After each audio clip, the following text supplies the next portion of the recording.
Vivre en yoga, les 5 rites tibétains.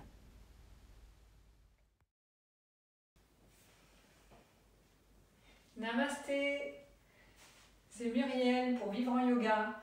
Aujourd'hui, je vous propose une vidéo sur les 5 tibétains, aussi appelés les rites des 5 tibétains. Personnellement, c'est une pratique que j'aime beaucoup pratiquer le matin, à jeun, et notamment en hiver. C'est une pratique qui va stimuler l'énergie vitale et sa bonne répartition dans les différents centres énergétiques du corps, les chakras, avec les effets sur les glandes endocrines et le système hormonal. Et globalement, donc, cette pratique augmente la vitalité, la santé. Je vais donc vous les montrer, 5 rites différents. Le premier démarre debout, c'est le derviche tourneur. Debout, les pieds un petit peu écartés, les bras seront placés en croix, paume de main dirigée vers le sol. Et nous allons tourner de la gauche vers la droite. On peut prendre appui par exemple sur la jambe droite. Et on va tourner de cette manière. Chaque rite se pratique normalement 21 fois. Pour commencer, on peut le pratiquer 3 fois, ou 7, ou 14, jusqu'à aller à 21. L'exception, c'est le premier, le derviche tourneur. Lui, on peut le pratiquer plus de répétitions que les autres. Si par exemple on commence avec 7 fois chaque rite, ce que l'on va faire dans cette vidéo, on pourra pratiquer le derviche tourneur 12 fois ou même 21. Là, je vais le pratiquer 12 fois pour la vidéo.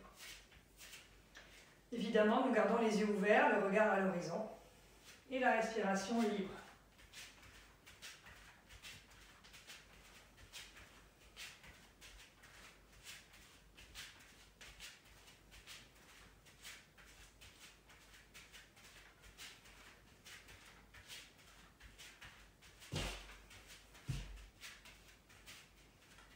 Quand vous avez terminé, restez quelques instants, les yeux fermés, les paumes de main jointes, le front appuyé sur les mains. Sentez bien l'ancrage dans le sol, les respirations d'ancrage. Il est normal de ressentir des effets de tournis ou de vertige. Donc, on reste quelques instants, bien centré, le temps que ces sensations évoluent. Respiration tranquille par le nez.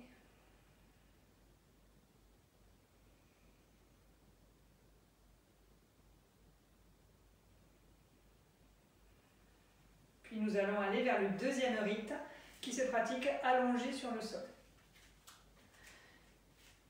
C'est important de soigner les transitions entre chaque rite. Là, on peut passer par l'accroupi pour se retrouver ensuite assis sur son tapis. Prendre le temps de s'allonger sur le sol.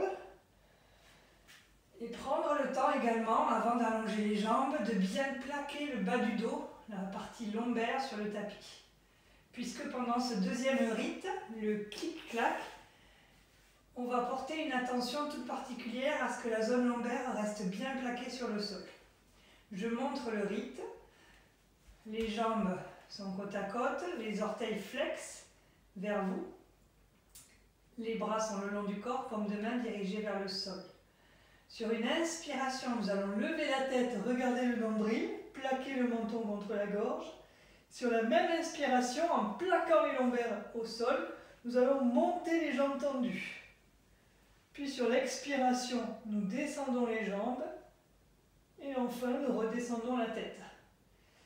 Si la montée des jambes tendues vous fait cambrer, alors qu'on a dit qu'il fallait vraiment plaquer le bas du dos, dans ces cas-là, une variante.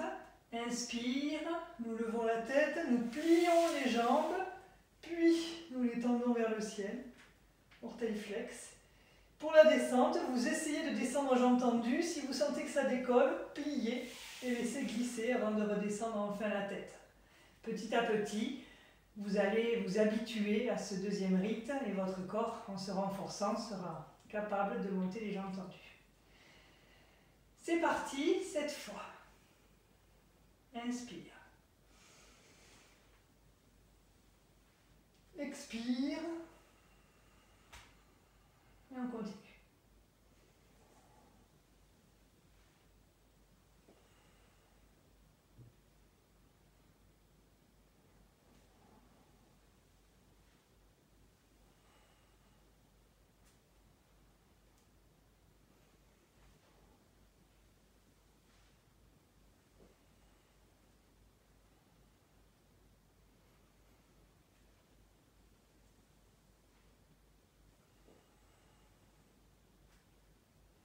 Quand vous aurez terminé, restez quelques instants en relaxation. Shavasana. Si vous ressentez des petites ambiguïtés dans la zone lombaire, dans ces cas-là, vous pouvez faire votre relaxation en ramenant les genoux vers la poitrine, posture du fœtus. On reste 3-4 respirations, le temps d'intégrer les différentes sensations, les ressentis, les mémoires du corps, les traces de ce deuxième rite.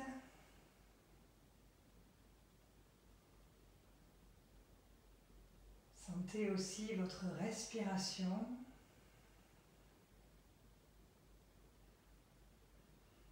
Puis pour la transition, nous allons rouler sur le côté pour nous redresser. Le troisième rite, la posture du chameau ou bien l'arc, se pratique en position à genoux.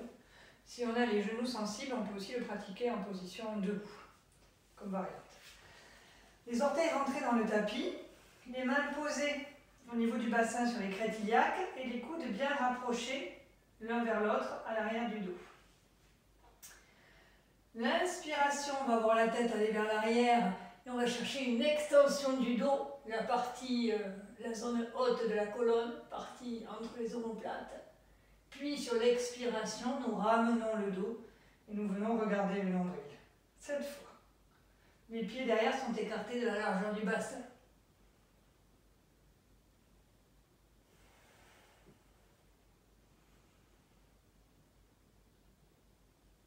Respiration par le nez, mâchoire desserrée. Il y a vraiment un trajet des yeux qui guide la posture du corps.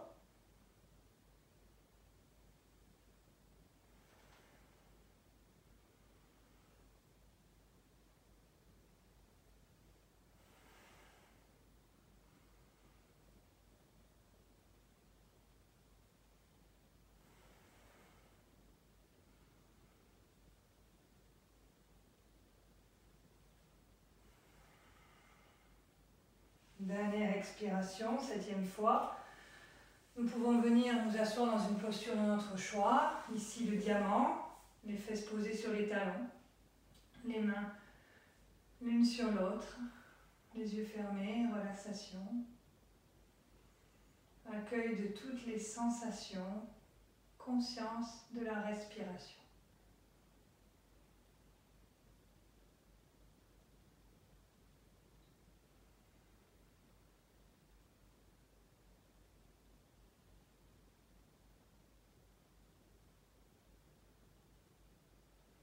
Pour le 4e rite, nous allons revenir en position assise sur le tapis. Les jambes allongées devant soi, les pieds écartés de la largeur des hanches. Orteils flex vers vos genoux. Et les mains sont posées de part et d'autre des fesses avec les doigts en direction des pieds. Les bras sont tendus. Nous allons commencer avec l'inspiration. La tête va partir vers l'arrière. Ce faisant, les fesses glissent en direction des pieds, puis nous décollons pour aller vers la posture de la table basse, qui est le 4e rite. Expire, je ramène les fesses sur le sol entre les mains et je viens regarder le nombril en fin d'expiration. 7 fois. Inspire, expire.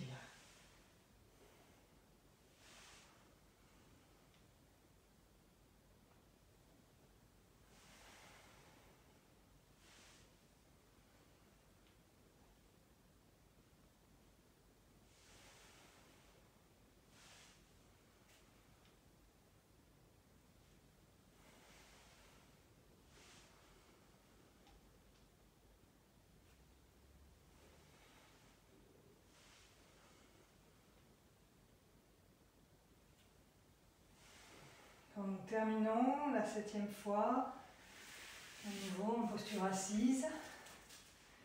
Moi j'aime bien varier les postures assises dans les transitions. Ici le tailleur. Nous restons 3-4 respirations, les yeux fermés en relaxation.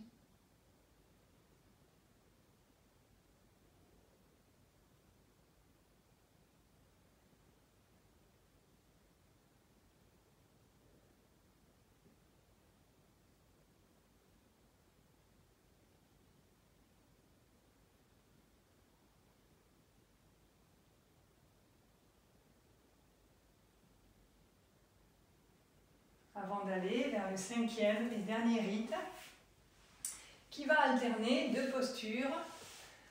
Le chien qui s'étire la tête en bas, Adho Mukha Svanasana, puis le chien la tête en haut. Nous démarrons à quatre pattes, bras tendus, coudes verrouillés, les mains écartées de la largeur des épaules, les orteils retournés dans le tapis.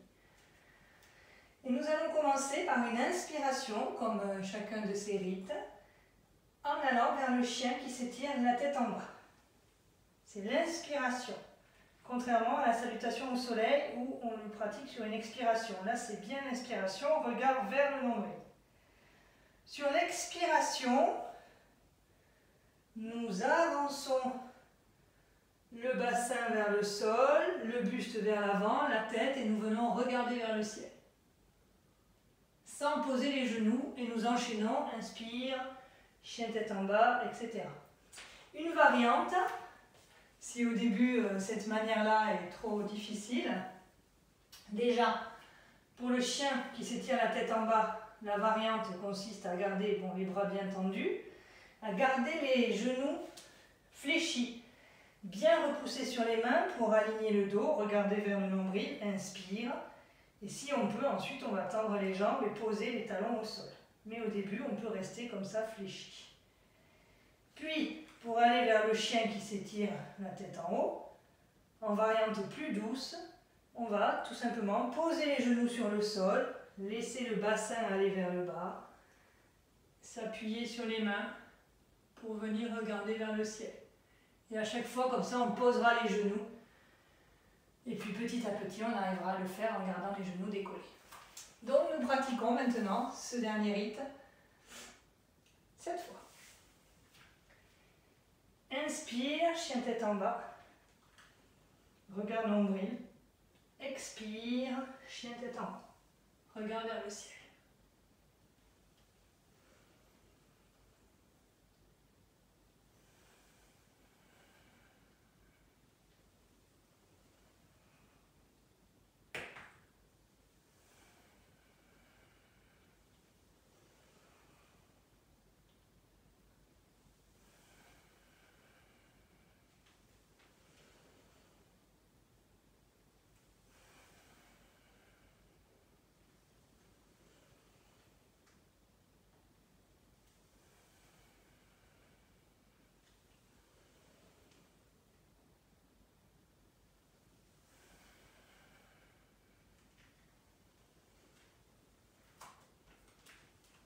Relaxation dans la posture de l'enfant, assis sur les talons, les deux mains posées l'une sur l'autre, le front posé sur les mains, repos, relax. 3-4 respirations de relax.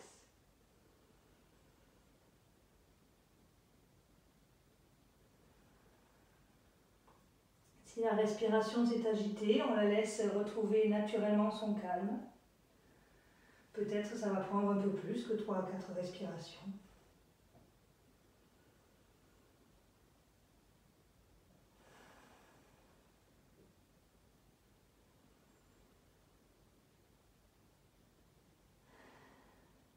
On peut de temps en temps rajouter des expire-bouches.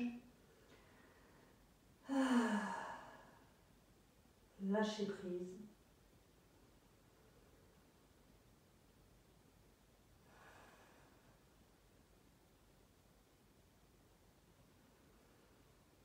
Puis quand vous le souhaiterez,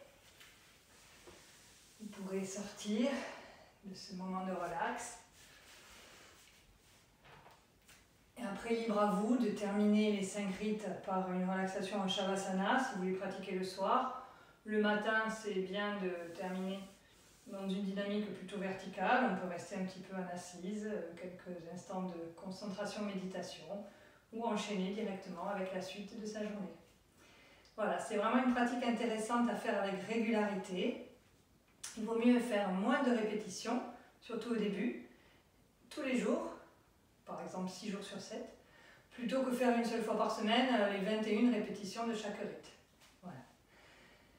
Je vous souhaite une très bonne pratique.